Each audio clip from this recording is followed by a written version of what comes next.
लड़की का घर ना ससुराल में ना मायके में।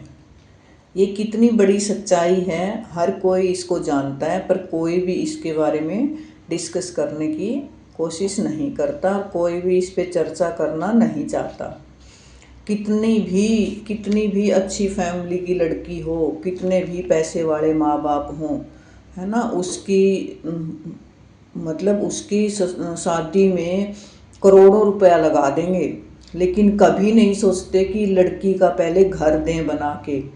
कितनी ज़मीन होती है, कितनी प्रॉपर्टी होती है ना। भाइयों को अपने आप पता होता है कि हमारे हिस्से में इतना इतना सब आएगा, लेकिन कोई भी भाई कभी भी नहीं सोचता कि मतलब बहन के हिस्से में भी कुछ जाए, क्योंकि उसकी शुरुआत में पालन पोषण ही ऐसे किया जाता है कि ये सारा कुछ जो है वो तुम्हारा है, और लड़की की तो शादी किसी अच्छे घर में कर देंगे।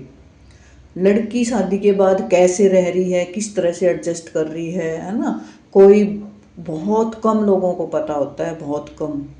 और लड़की शुरू में तो ठीक है, अपना बढ़िया चलता है, उसके बाद बच्चे हो जाते हैं, उसके बाद में फिर जो भी कंडीशंस आएगी उसको वो अपनी इज्जत समझ के और सहन करती रहती है और जीवन में आगे बढ़ती रहती है। लेकिन वही दूसरी जगह मायके में भाई खूब उसी ज़मीन पे जिस पे उसका भी अधिकार होता है ना, माँ बाप भी कभी भी नहीं सोचते। माँ बाप की भी यही सोच रहती है कि नहीं, इसमें मतलब बेटियों का हिस्सा नहीं होता।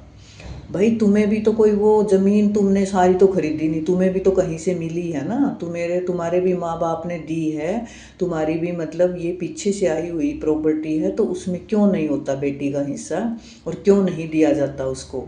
तुम्हारे लड़के तो पूरी उम्र ऐश काटते हैं ज़मीन जायदाद पे, और तुम्हारी बेटियां संघर्ष करती हैं, स्ट्रगल करती हैं। तुम कभी भी नहीं पूछते थोड़े दिनों के बाद कि उसकी कंडीशंस कैसी है, और अगर पता भी होता है तब भी इग्नोर करते हो।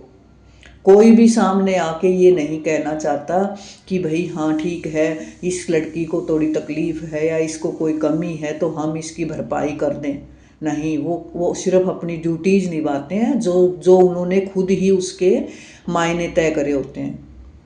उन्होंने खुद ही तय करे होते हैं कि इस टाइम इतना देना है, ऐसे बुलाना है, इस त्यौहार पे बुलाना है ना, इस पे ये करना है, बस इससे ज़्यादा कुछ नहीं। कोई नहीं सोचता, कोई भी अपनी बहन अपनी बेटी के बारे में कि नहीं, उसको भी जीवन जीने का अधिकार अच्छे से है। अगर लड़की खुद इंडिपेंडेंट है, नौकरी करने लगी हुई है, तो उसको सारी उम्र ये बोलते हैं इसको तो हमने पढ़ा दिया, ये तो अच्छी नौकरी कर रही है, इसको क्या ज़रूरत है। ये उसको सुनने को मिलता है हमेशा। तो ऐसा क्यों? तुम 2026 में एआई के मतलब एआई का यूज करेंगे, ये करेंगे, वो करेंगे, देश को यहाँ ले जाएंगे, वहाँ ले जाएंगे, इतनी बड़ी बड़ी बातें हो रही हैं। कोई सोच रहा है कि हमारे देश की लड़कियों का जो अधिकार है वो उनको मिल रहा है कि नहीं? गवर्नमेंट ने रूल भी बना रखे हैं, उसके बावजूद भी उनको नहीं मिल रहा, क्योंकि सामाजिक ताना बाना ऐसा बना रखा है, उससे बाहर निकलना आसान नहीं होता। और कोई भी नहीं समझता कि लड़कियां सारी उम्र इस गिल्ट में जीती हैं कि उनका अपना घर नहीं है, और ज़्यादातर लड़कियों का, औरतों का घर बनता भी नहीं है उनके नाम से, जिसको वो ये कह सकें कि ये मेरा अपना है ना। तो इसलिए उनके पास थोड़ा सा हमेशा ही परेशान रहती हैं। घर नहीं होता। अपना घर होने से उनको बहुत खुशी मिलती है, और वो इंडिपेंडेंट भी फील करती हैं। अपना घर अपना ही होता है, वो उसमें ये नहीं है कि वो अलग रहना चाहें। फिर भी औरतें मिलके ही रहेंगी, कभी इस डर में नहीं रहना चाहिए कि घर उनका अपना होगा तो वो रहेंगी नहीं। इसलिए उनके नाम एक घर जरूर होना चाहिए।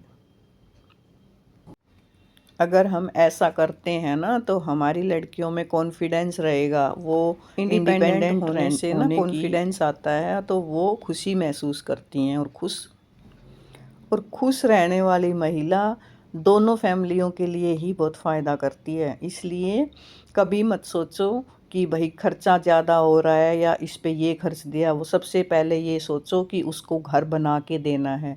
अपनी बहन या बेटी के लिए अपना एक घर ज़रूर बना के दो।